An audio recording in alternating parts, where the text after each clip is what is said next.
It's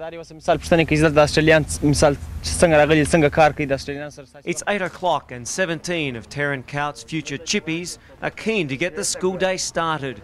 But first, they all have to be thoroughly searched. These are the poster boys for the Australian Army's commitment to building a skilled Afghanistan. The thickness that we're cutting out, you have to transfer the mark to the back of the saw stool.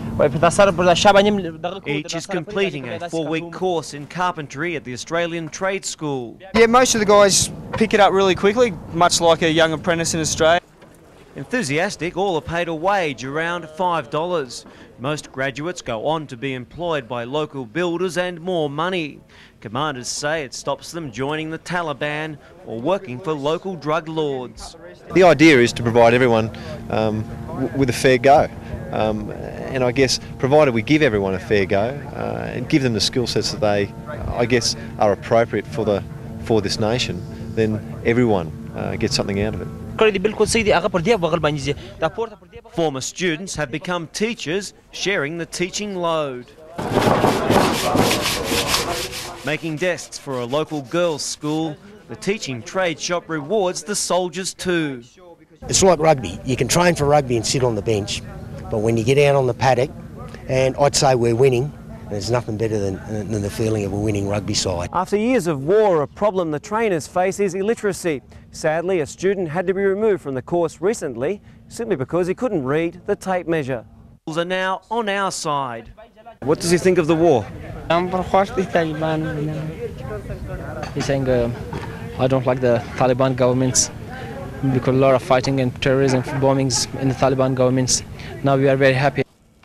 The 370 soldiers who are part of the Reconstruction Task Force call Kamp Holland home on the edge of Terran Kout in southern Afghanistan.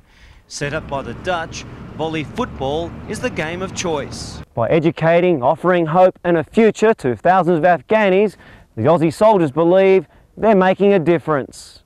The Australian officer in charge, Lieutenant Colonel Mick Ryan, says outside the wire has its security challenges, but everything the engineers have wanted to do, they've done.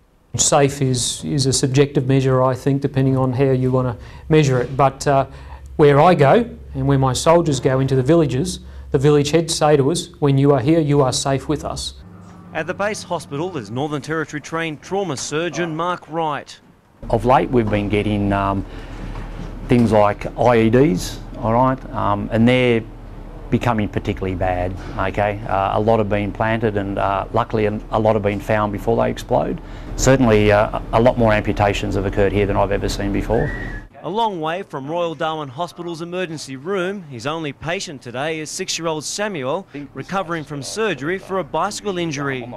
Treating both sides of the conflict, most of the clients these days are Afghan National Army soldiers. With security vital to Afghanistan's future prosperity, Commander Ryan says much of the initial reconstruction success is due to the work of Australian Special Forces. Would it be a good idea if the SAS came back? Once again, I think that that's the kind of question you want to ask the Defence Minister. What I would say, however, when they were here last time, they set us up very well for success.